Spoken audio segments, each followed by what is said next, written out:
So we're going to shift gears a little bit from earlier and talk about, I'm going to back up from the microphone. Talk about superficial venous disease. We talked about deep venous disease earlier. We're going to talk about superficial. It's more than a cosmetic problem.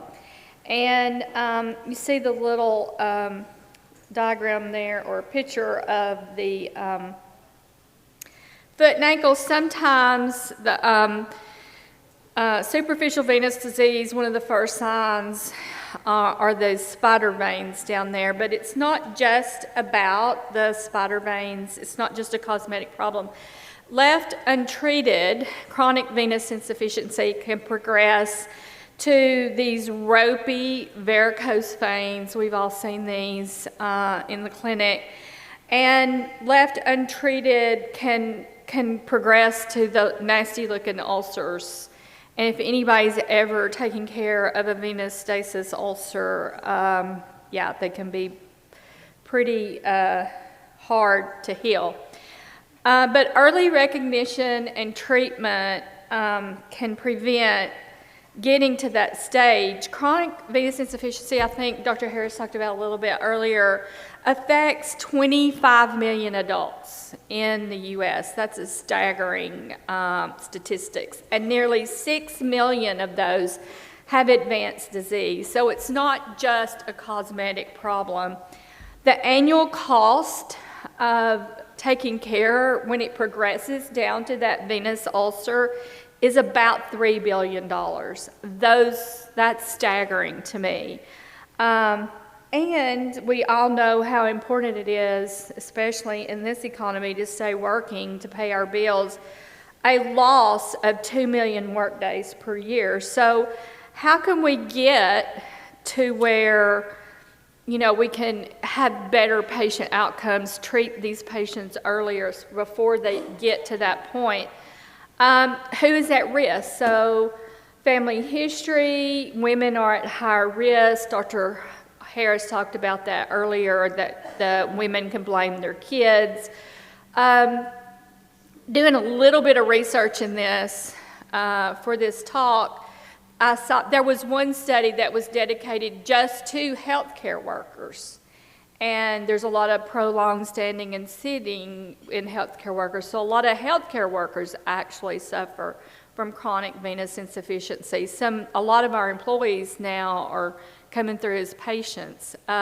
Sedentary lifestyle, obesity, age, all these contribute to this. The etiology primarily are structural changes in the vein wall, either from having a history of a DVT that causes that post-thrombotic scarring that damages the valves and doesn't allow those valves to work like they should, in keeping that blood flow moving back toward the heart.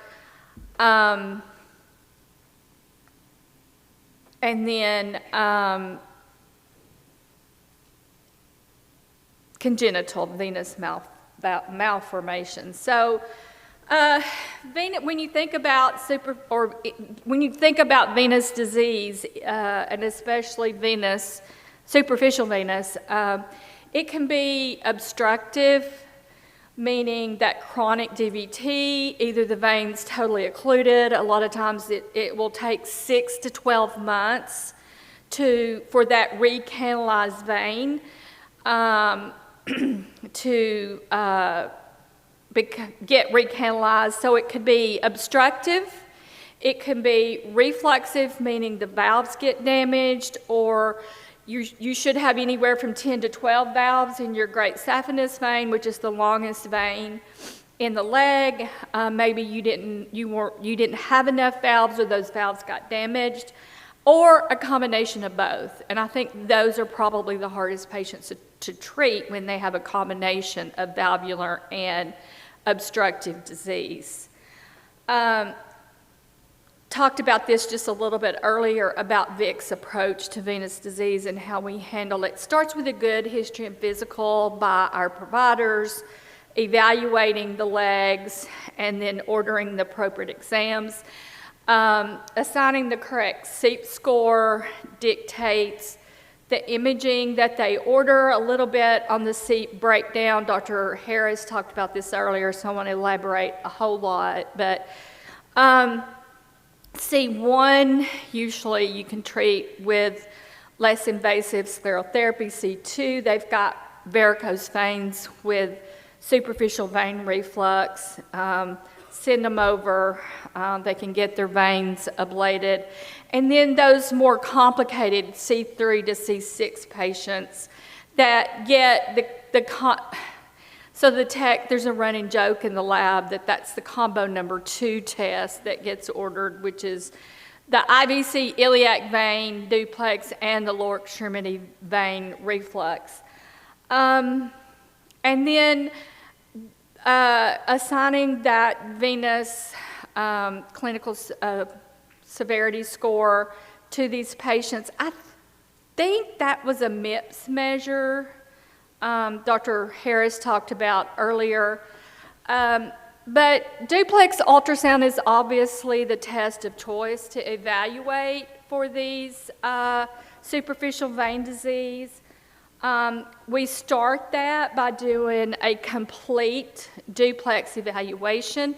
That means not just checking the superficial veins or the truncal veins, but also the deep system. That's very important as a sonographer to assess whether or not they have chronic DVT, because that will dictate. Maybe the patient didn't even know that they have signs on their ultrasound. Have you ever been treated for a blood clot? No. But then when you start doing the ultrasound, you see obvious scarring in their vein. They never knew they had it, or maybe they didn't understand why they were being put on blood thinner.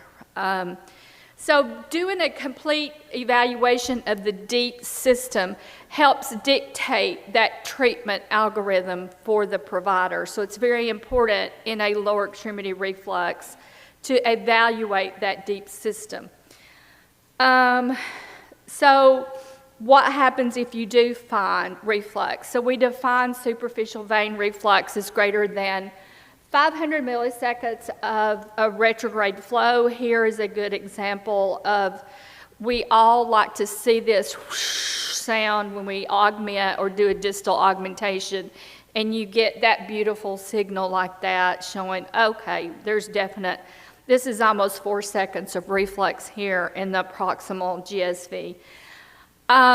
We start out with that initial lower extremity duplex by evaluating the truncal veins. Obviously, a lot of these patients have lots of ropey, maybe varices, varicosities. We don't, in our lab, trace down every one of these on our initial ultrasound. We evaluate those truncal veins, meaning the great saphenous vein that runs down the leg, the small saphenous vein, the anterior accessory great saphenous, and the posterior accessory great saphenous. Those are the ones we concentrate on when we're doing that initial evaluation ultrasound. And this is what it looks like in our lab. You want to make sure when you're doing this as a sonographer that you use appropriate positioning for your patient to get the best images possible. Using steep reverse Trendelenburg and or standing the patients. In our lab, we use steep reverse Trendelenburg. We have a couple of these hydraulic beds that go all the way up with a footboard. And then you can evaluate the calf and the perforators easily and more ergonomically for you. I know this is every sonographer's favorite test to do. I say that jokingly. Because a lot of these patients are very challenging to do. But you can evaluate those calf veins easily by sitting the patient on the side of the bed with their leg dependent. You can evaluate those perforators fairly easily this way. you get that dependent flow, and you can crank the bed up so you're not killing your back or your arm trying to get those calf veins. So again, we concentrate on that main truncal vein, that GSV, that confluences at the common femoral vein. It's very important in a lot of insurances. You know, we have to adapt sometimes what we do to insurance requirements because the patients are coming to us and it's obvious, you know, you can look at this leg and Dr. Harris knows exactly which vein to treat. This is likely either an anterior accessory saphenous or branch off the GSV. Like, it doesn't take an ultrasound probe to know they've got a bulging varicosity that needs to be treated. But insurance dictates, and you know, that we say there's saphenofemoral junction reflux. And the diameter for some of the insurances has to be a certain diameter before they will approve for it to be treated. Obviously, this patient needs to be treated, but a lot of times what we do, we have to satisfy those insurance requirements in order to get this, because nobody has several hundreds dollars to, you know, they have insurance, they want their insurance to pay. So we do everything we can for our patients to satisfy those insurance requirements to get them the treatment that they need. This is, I put this view in here just to show sometimes it's awkward as a sonographer, and this is for some of you students and maybe some sonographers that aren't used to doing this. Sometimes it's hard to follow that small saphenous because it goes down the posterior calf, and it's hard to follow sometimes. But you can easily follow that by turning the patient on their side decubitus, and it's easily followed. You can get good diameter measurements and be able to assess the small saphenous vein for reflux.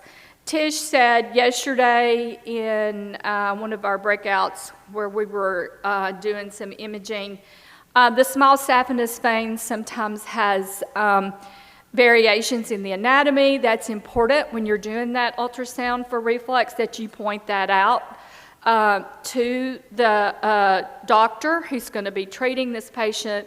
They're going to want to know, does that small saphenous vein confluence at the popliteal? Does it confluence at a gastroc vein that then confluences at the popliteal? Or does it not confluence at the popliteal at all? Does it go up the back of the thigh as a posterior thigh branch? So those are things that we need to keep in mind as we're doing this to make sure that we give the surgeon all the information that he needs to be able to treat these patients. You can't talk about superficial vein disease without talking about perforators. So you have multiple collaterals in your veins that connect the superficial to the deep. We call these perforators. Some of these perforators are competent. A lot of times these perforators are incompetent. And I'll let Dr. Harris address that. I was always taught as a young sonographer that doing these tests, that if a patient had a really bad venous stasis wound, they will have an incompetent perforator. Would you agree with that, Dr. Harris? So it's really important when you're doing a reflux, superficial vein reflux on your patient that they have a wound, that you really, really look for that incompetent perforator that will be feeding that wound and keeping it from healing. When you do that, you want to make sure that you put your cursor at where it breaks the fascia. We know a lot of times you're going to get reflux if you put it in that varix vein, but in order to know if that perforator is incompetent, you really need to put it where it breaks the fascia. I don't know of any insurance requirements that require how big the perforator vein would be, but we also measure that break in the fascia. Jennifer could answer that question. So this is a case study. Moving along, we have a 40-year-old female with a history of DVT in her left leg and PE. She's treated with Xarelto. Showed up in our clinic complaining of bilateral leg heaviness and swelling, left greater than right. She had leg pain bilaterally with multiple ropey varicosities that are bulging. Sometimes patients get sent to the lab. One of the most important things you can do as a sonographer is be your patient advocate. So I always look at the patient's leg. You can't, providers, close your ears. You can't just assume that the provider has ordered the right test sometimes. I know, I've been doing this a long time, worked in a hospital for a long time, ruled out DVT on patients multiple times when their swelling wasn't because of DVT. They have had sometimes 4 or 5 negative DVT studies. And I'm screaming in the vascular lab doing another DVT study because they showed up in the emergency room complaining of leg swelling for several years at 10 o'clock at night. And they called me back to do a DVT study. It's not DVT, doc, it's venous insufficiency. But they had never had a reflex to show that it's not DVT, it's venous insufficiency. So you can be your patient's best advocate. So in this setting, I would always do some augmentations, trying to lead that doc in the right direction and say there's negative for DVT. However, reflux is noted throughout, consistent with chronic venous insufficiency, hoping that they would then direct them to a vascular surgeon, not a vein clinic, to get their legs treated. Anyway, a lot of insurances require documenting compression, the more conservative treatment, to see if that helps. So we recommended compression stockings to this patient to keep their legs elevated. They ordered a lower extremity reflux. They came back in 3 months after wearing compression and said, you know, not a whole lot of new changes, what treatment's available. So on our lower reflux, our surgeons are like most surgeons. They like to see the sketch. We call this the stick man in our lab. And they want to see that we've shown, like Dr. Harris said earlier, we've shown that those vein diameters are huge, you know, 3, 4, 5 seconds of reflux. And like I said, you can see by the patient's presentation, but this is the documentation that he needs to be able to plan their treatment and satisfy insurance requirements. They have multiple ropey varicosities in the calf. They even had 1 thrombosed varicosity on the left. Provider ordered treatment. They went on to have both their left GSV and that ropey anterior accessory saphenous vein treated RFA, and then below knee varithena bilaterally. She came back, followed post-treatment. Her pain and swelling had vastly improved. She's still complaining about left knee pain. A lot of these vein patients have a, what's the correct word to use? A lot of them are challenging to treat because I think sometimes they've been ignored and then they want it to go away immediately, and sometimes you can greatly improve their symptoms, but they still may have some residual swelling. She went on to have some therapy for her back pain. We did a left leg repeat reflex because she's still complaining about pain in her left leg. So we did another reflux. We did see a varicosity and a residual segment of the GSV that was still causing her some problems, so she went on to have treatment. So these are all my granddogs. This is my other passion fun fact.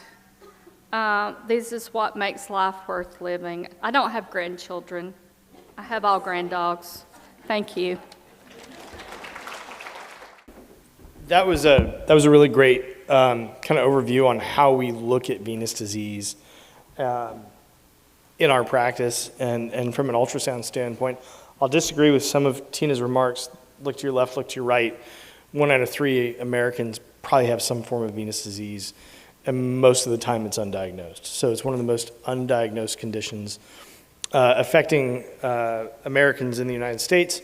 And if you think about it, as the population ages, the prevalence of the disease becomes more because the veins begin to wear out as the population ages, and we see it, as especially as the population grows, the population ages, we see more and more of it. And we can only bring more awareness to venous insufficiency throughout the country through education, things like that. The annual cost is, again, estimated at several $1 billion in the United States.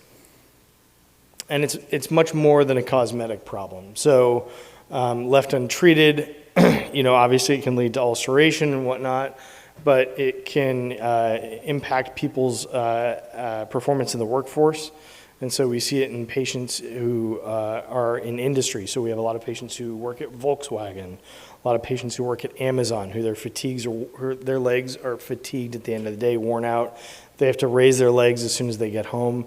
And once we fix them and identify this problem and fix them, they're so tremendously better. It's absolutely amazing. So they think that estimated of 4.8 million people in the United States have venous ulcers.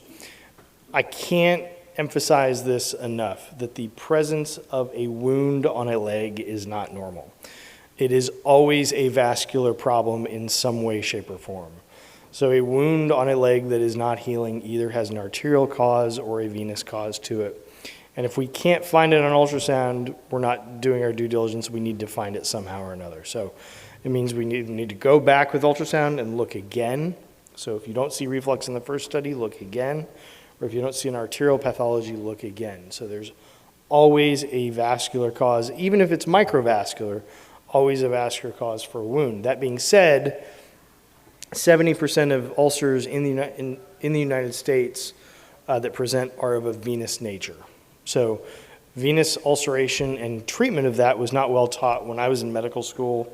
It was not well educated, and even to this day, primary care providers and whatnot are not well educated in the treatment of venous stasis, venous ulceration, and whatnot. And so I think by giving more education to these providers, we can only advance treatment. It's amazing to me how many patients we get who have been wrapped with Uniboots or seen their primary care providers for months or years, and they just say put an ointment on it, and they're never referred to a vascular provider for evaluation for these wounds. And then once they see us, we get their wounds healed within a matter of months. It's really very satisfying, but it also is amazing how long they've been neglected. So those risk factors, like we talked about earlier, DVT, age, obesity, previous pregnancies, standing for long periods of time. The factory workers are obviously very prevalent here and in Cleveland, and even going into the northern Alabama region. Signs and symptoms: heaviness, achiness, these large varicosities, numbness, itching. I had one of my techs the other day standing in a case with me at the end of the day. She says, "Doc, my legs are itching so badly and they're tired and fatigued at the end of the day." And she's been in vascular surgery longer than I've been in vascular surgery. And I'm like, you have vein disease. Why don't you get it fixed? I know a guy. So pathophysiology, again, it's the valves that become diseased that wear out over time because of prolonged standing, because of outflow obstruction. Sometimes it's genetics that cause the blood to pool down the lower legs, cause the legs to swell, and the poor deoxygenated blood kind of can coalesce down in the lower legs and cause skin changes, fatigue, and whatnot. The two veins we look at the most often are obviously the greater saphenous vein and the lesser saphenous vein. Lesser saphenous vein running in the back of the leg, the greater saphenous vein running in the medial aspect. But we also look at large varicosities, and we look at the anterior accessory saphenous vein and other veins throughout the body. And like Tina was alluding to earlier, perforator veins are pathologic. We look for patients with persistent pain and wounds, and we look to see if they have these perforating veins. And we have special treatments now where we can treat these minimally invasive to close them down to help wounds to heal. So we went over the CEAP classification. Really the most important ones are CEAP 3 through 6, but even CEAP 2 patients present with regularity with painful varicosities and issues with their large veins. We also use something called a venous clinical severity score, which we grade the patient to determine how severe their venous disease is.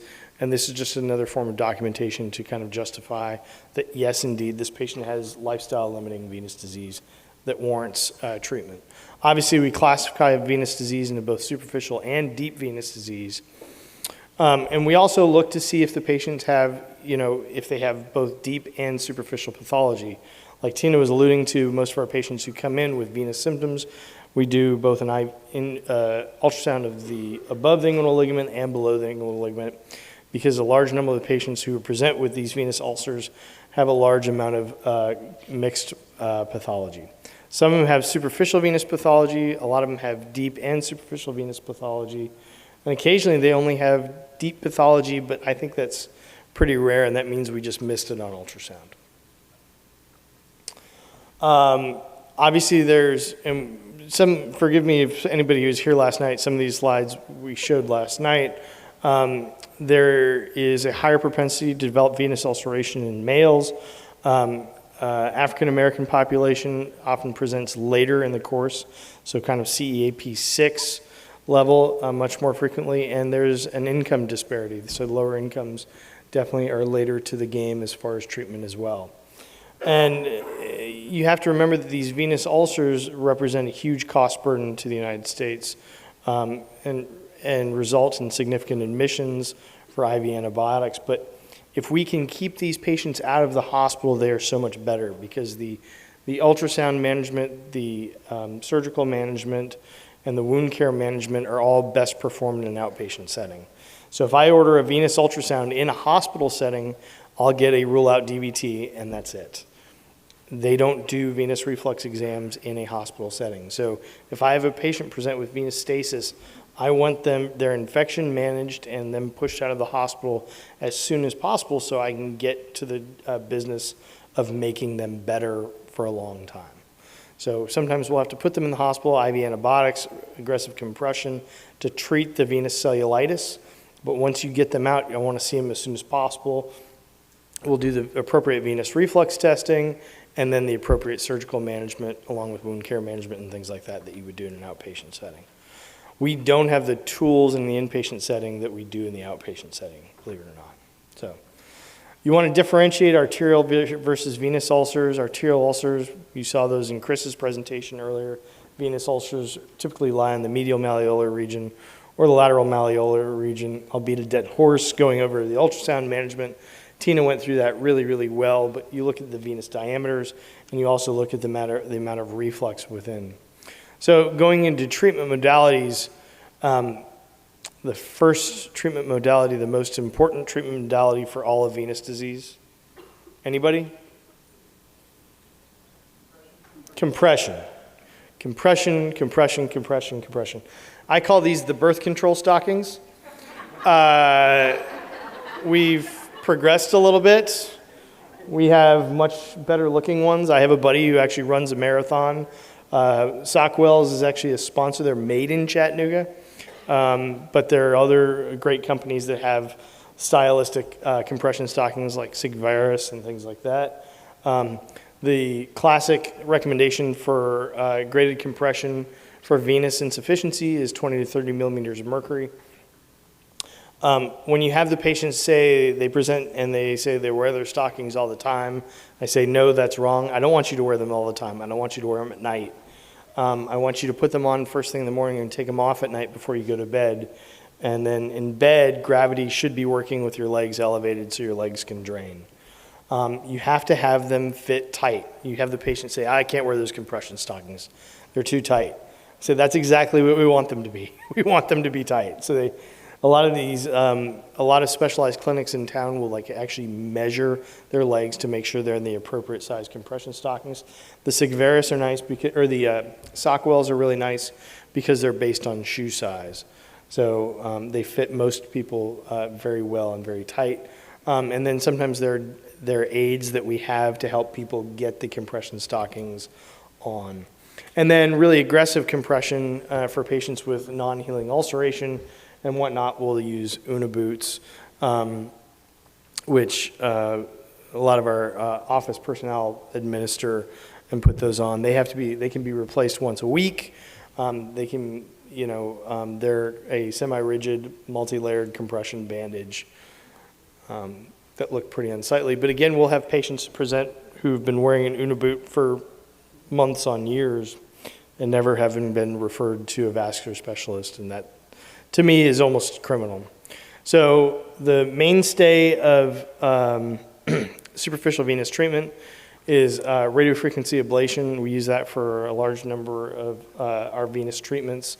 We typically use that above the knee, and the way it works is the catheter is inserted in the vein and heats up to high temperature and burns the inside of that vein. So that closes down that diseased superficial vein.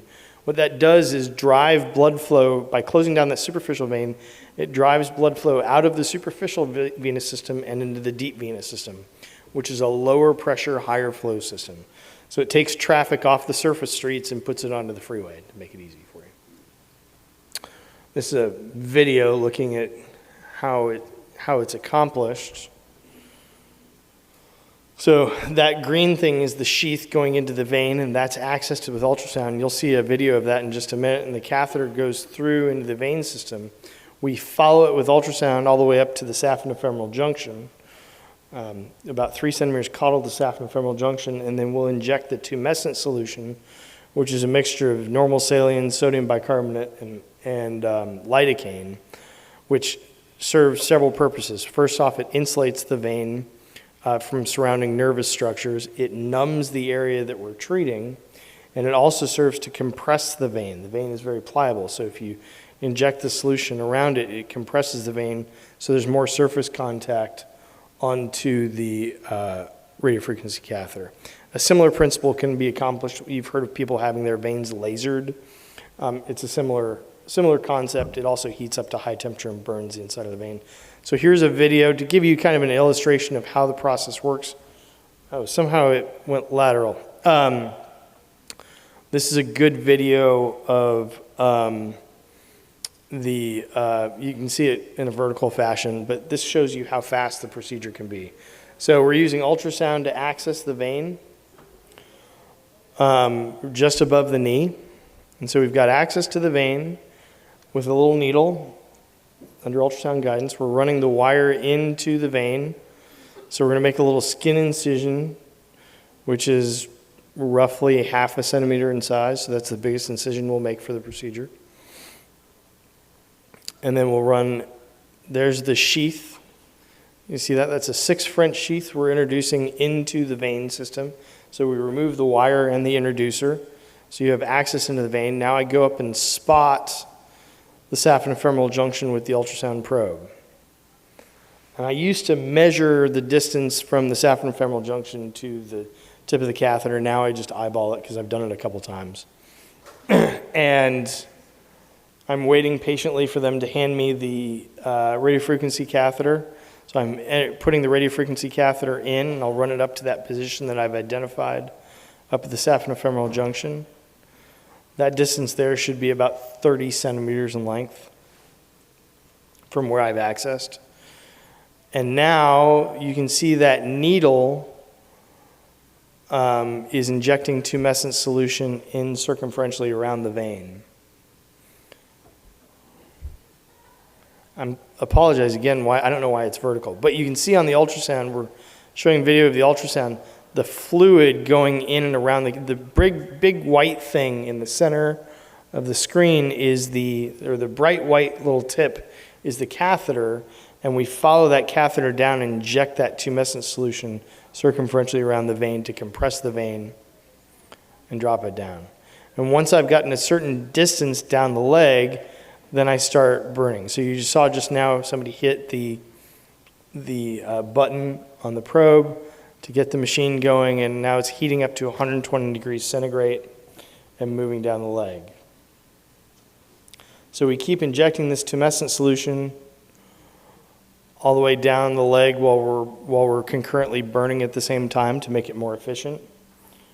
And then in just a second, you're going to see me start walking the catheter back. And so typically we'll do 2 burns of 20 seconds each at the proximal segment to ensure complete closure. And we have indicators on the tip of the catheter to ensure that we've got an appropriate closure. And so I've pulled the sheath back and I'm moving the catheter back. And so I'm at a 20 centimeter mark right there. I'm spotting to make sure we're in good position with the ultrasound and make sure there's good closure up top. And I also make sure that there's no extension of the clot into the deep venous system. And we're running the catheter back, and it should be all done in about another 15, 20 seconds. So we're doing the last treatment right there. We just hit it, and that's 20 seconds. So the whole procedure took around 5 minutes. This is kind of a picture of before treatment and after treatment. We also use these catheters in anterior accessory saphenous veins. So you saw those pictures earlier with patients with big ropey veins going around the anterior aspect of the thigh, going to the lateral aspect. Typically those will come off of, they originate from an anterior accessory saphenous vein. So it's important to look not only at the greater saphenous vein, but the anterior accessory saphenous vein when you're interrogating these patients. So on this picture here, this is the medial aspect of the leg, this is the lateral aspect of the leg, and you see these big ropey veins coming out of the lateral aspect.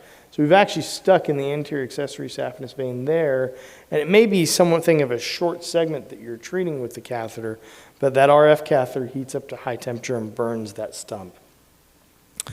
Another tool in our toolbox is called VenaSeal. It's a cyanoacrylate adhesive. It's a glue that we actually access the vein and inject the glue into the vein to close down that vein. The nice thing is we don't have to inject multiple times up and down the leg. It's a pretty fast procedure. It doesn't require any post-procedure compression therapy.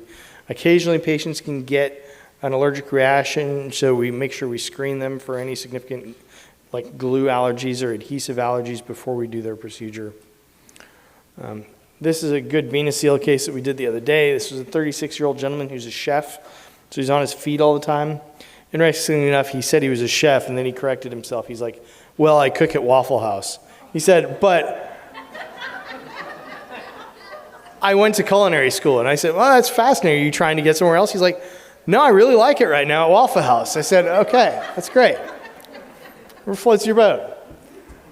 But as you can see, he had significant venous changes. And he actually had an ulcer on the medial aspect, and he's a big guy. He was probably 350 pounds or something like that, 36-year-old male. Had been wearing compression, but obviously, per the ultrasound, had significant venous reflux. And so this is a perfect patient to attack with VenaSeal.